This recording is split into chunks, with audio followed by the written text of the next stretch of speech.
ओम श्री वैष्णवे नमः। स्वागत है आपका हमारे चैनल पर। आज के इस वीडियो में आप सुनेंगे वैशाख मास के महात्म्य के 10वें अध्याय की कथा। हमारे चैनल पर आपको सभी प्रकार की व्रत कथाएं सुनने को मिलेंगी, तो हमारे चैनल को अगर अभी तक आपने सब्सक्राइब नहीं किया है तो सब्सक्राइब करके बेल आइकन पर प्रेस कर दें, और आज की कथा अच्छी लगे तो एक लाइक करके शेयर अवश्य कर दें। तो चलिए अब हम सुनते हैं वैशाख मास के महात्म्य के 10वें अध्याय की कथा। 10वें अध्याय की कथा में अशून्य शयन व्रत एवं छत्री के दान का फल का महत्व बताया गया है। राजा मैथिल बोले, हे ब्राह्मण, आपने कामदेव की स्त्री रति का चरित्र और उसे देवताओं द्वारा बताया गया अशून्य शयन व्रत तो मैंने सुना। अब उस अशून्य शयन व्रत के धारण करने की क्या विधि है, क्या दान करना चाहिए, कैसे पूजन करना चाहिए, उसका क्या फल होता है, कृपा करके वह भी सुनाइए। यह सुनकर श्रुतदेव जी कहने लगे, हे राजन, इसका विधान श्री हरि भगवान ने लक्ष्मी जी से कहा था, वह सब मैं तुम्हें सुनाता हूँ, जिसके करने से श्याम वर्ण लक्ष्मीपति जगन्नाथ संपूर्ण पापों को नाश कर प्रसन्न हो जाते हैं, जो गृहस्थ धर्म वालों को अवश्य करना चाहिए। हे महीपते, सोने व चांदी की पुरुषोत्तम भगवान की मनोहर मूर्ति बनावें, पीतांबर धारण करावें, सुंदर वनमाला से आभूषित करें, सफेद पुष्पों और सुगंधित द्रव्यों से लक्ष्मी नारायण भगवान का नित्य प्रति श्रावण शुक्ल पक्ष की द्वितीया के दिन से 4 मास तक पूजन करें। हरिष्यान्न का भोजन करें। चातुर्मास से व्यतीत होने पर सम्यक पारण करें। पारण के दिन भव्य भोजन आदि 4 प्रकार के भोजन करें। ब्राह्मण को शय्या दान, वस्त्र दान करें, ब्राह्मणी सहित भोजन करावें तथा दक्षिणा दें। फिर मार्ग शीर्ष आदि मासों में पूर्ववत रक्त वर्ण हरि भगवान का रुक्मिणी सहित ध्यान करके पूजन करें। ऐसे ही चैत्र मास से 4 मास तक भूमि पर आसन बिछाकर भक्ति से हरि भगवान का पूजन करता रहे और आषाढ़ की द्वितीया के दिन समाप्त करे। उस दिन अष्टाक्षर मंत्र ओम नमो नारायणाय इस मंत्र से हवन करें। मार्ग शीर्ष आदि मासों में परायण के दिन विष्णु गायत्री मंत्र नारायणाय विद्महे इस मंत्र से हवन करें। चैत्र आदि मासों में सहस्त्र शीर्षा इस पुरुष सूक्त मंत्र से हवन करें। खीर और घी से बने मालपुआ आदि भोग के लिए रखें और लक्ष्मी नारायण को पंचामृत से स्नान करावें। बीच में श्री कृष्ण महाराज की सोने की व अंत में वराह जी की चांदी की मनोहर मूर्ति रखें। फिर केशव आदि नामों से ब्राह्मणों को भोजन कराकर श्रद्धा के अनुसार 2 वस्त्र और अलंकारों से पूजन करके मालपुआ उपाहनार्थ ब्राह्मण के निमित्त 12वें दिन दें। फिर पूर्व कल्पित प्रतिमा को संपूर्ण अलंकारों से आभूषित करके आचार्य को दे दें और शैया का संकल्प करें। उसके ऊपर लक्ष्मी नारायण का विधिवत पूजन करें। कांसे का पात्र दें और ब्राह्मणों को भोजन करावें। हे जनार्दन, जैसे आपकी शैया लक्ष्मी जी से अशून्य है, वैसे ही हे केशव, इस शैया दान से मेरी शैया अशून्य हो। इस प्रकार भगवान की पूजा कर आप स्वयं भोजन करें। इस व्रत को पुरुष, सौभाग्यवती स्त्री अथवा विधवा अशून्य शयन के निमित्त धारण करें। जो मनुष्य विष्णु धाम जाने की इच्छा करता है, उसको यह व्रत अवश्य करना चाहिए। इसके करने से जगन्नाथ भगवान प्रसन्न होते हैं, जिससे देव दुर्लभ कार्यों की प्राप्ति होती है और अनेक सुख व संतान की वृद्धि होती है। यह सब वर्णन कर दिया। अब आगे तुझे क्या सुनने की इच्छा है, वह बता। यह सुनकर राजा ने फिर श्रुतदेव जी से पूछा, हे महाराज, वैशाख मास में छत्री दान करने का क्या महत्व है, ये बताइए, क्योंकि वैशाख मास में करने योग्य शुभ कर्मों को सुनते सुनते मेरी तृप्ति नहीं होती। राजा के ऐसे वचन सुन श्रुतदेव जी राजा से कहने लगे कि छतरी दान के फल की एक कथा सुनाता हूँ। सतयुग में एक हेमकांत नाम का बंगाल का राजा था, जो कुशकेतु का पुत्र, बड़ा बुद्धिमान और बलवान था। वह एक दिन शिकार खेलता हुआ घने वन में चला गया। वहां अनेक प्रकार के मृग और शूकरों को मारता हुआ जब थक गया, तब तेज गर्मी के कारण दोपहर के समय मुनियों के आश्रम में पहुंचा, जहां शतंची नाम के ऋषि व्रत में मग्न समाधि लगाए ध्यान कर रहे थे।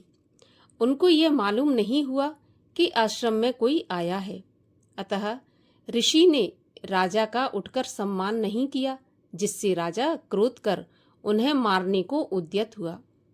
तब ऋषि के 10,000 शिष्यों ने उसे ऐसा करने से रोका और कहा, हे दुर्बुद्धे, इस समय हमारे गुरु समाधिस्थ हैं, उनको इस समय कुछ भी नहीं पता, तू क्रोध मत कर। तब क्रोध से विकल होकर राजा कहने लगा, हे ब्राह्मण, मैं थक गया हूँ, तुम मेरा आतिथ्य सत्कार करो। शिष्य बोले, हम भिक्षुक बिना गुरु की आज्ञा के आपका क्या आतिथ्य सत्कार करें। ऐसा शिष्यों से उत्तर सुनकर राजा ने उन्हें मारने के लिए धनुष उठा लिया और कहा, मैंने तुम्हारी पशुओं तथा डाकुओं से अनेक बार रक्षा की है, मैंने ही प्रतिग्रह दिए, अब मुझे ही शिक्षा देते हो, तुम मुझे भूल गए हो, अतः तुम आतताइयों को मारने में दोष नहीं है। इस प्रकार अत्यंत क्रोध करके बाण छोड़ने लगा। तब सब शिष्य इधर उधर भागने लगे। उनमें से 300 को राजा ने मार डाला और बाकी के आश्रम छोड़कर भाग गए। आश्रम में रखी हुई वस्तुओं को पाप बुद्धि सैनिकों ने ले लिया और खूब भोजन किया तथा राजा ने अनुमोदन किया। जब सायंकाल को राजा सब सेना सहित पुरी में आया और उसके पिता कुशकेतु ने अपने पुत्र से इस दुष्ट व्यवहार को सुना तो बेटे की बहुत निंदा की और उसे पुर से बाहर निकाल दिया, क्योंकि क्षमाहीन पुरुष राज्य अधिकारी नहीं हो सकता। जिस पिता से त्यागा हुआ राजा हेमकांत व्याकुल हो घने वन में चला गया, तो वहां उसे ब्राह्मणों की हत्या सताने लगी और भूख के मारे वह जीव जंतुओं को मार मार कर खाते हुए अपना पेट भरने लगा। इस प्रकार हीन अवस्था में इधर उधर घूमते घूमते 28 वर्ष व्यतीत हो गए। एक दिन तीर्थ यात्रा करते करते त्रित नाम के महामुनि वैशाख मास में दोपहर के समय उस वन में गए। वह तेज धूप तथा प्यास के कारण अत्यंत व्याकुल होकर छाया रहित स्थान में मूर्छित होकर गिर पड़े।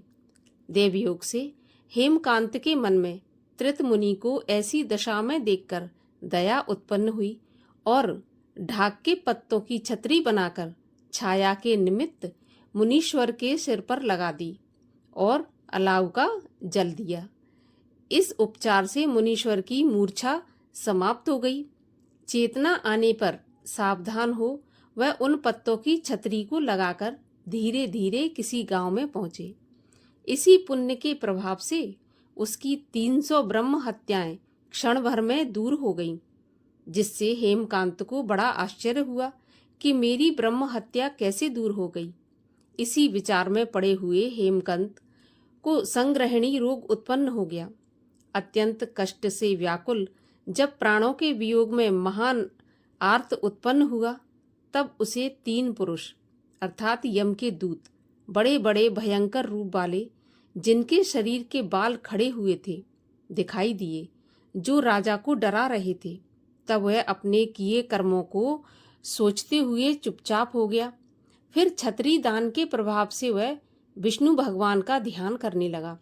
तब भगवान विष्णु ने अपने महामंत्री विश्वक्सेन को आज्ञा दी कि तुम जल्दी से जाकर यमदूतों को रोको, क्योंकि हेमकांत ने वैशाख मास में जो धर्म किया है उससे वह निष्पाप हो गया तथा मेरा भक्त है, इसलिए उसे दूतों से छुड़ाकर और उसके पिता कुशकेतु राजा के पास उसे ले जाकर कहो कि तेरा पुत्र धर्महीन, महान पातकी, ब्रह्मचर्य आदि रहित है, परंतु इसने वैशाख मास में धूप से व्याकुल मुनि की छतरी लगाकर रक्षा की है, अतः छतरी दान करने से यह निष्पाप हो गया है।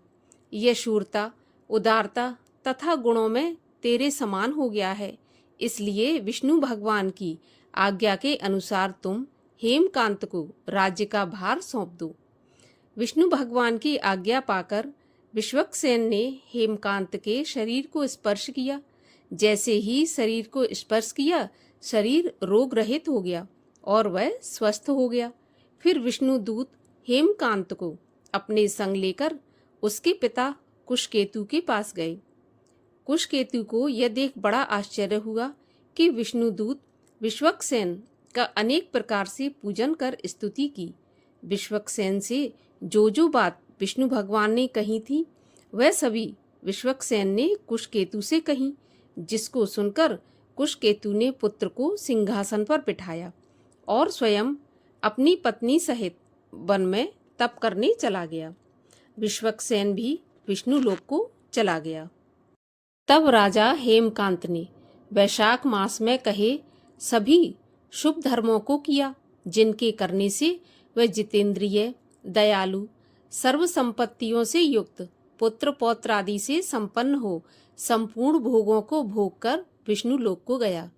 वैशाख मास के धर्मों से अधिक कोई धर्म पापों का नष्ट करने वाला नहीं है, और यह सुलभ तथा धर्म, अर्थ, काम, मोक्ष रूप चारों पदार्थों का दाता है।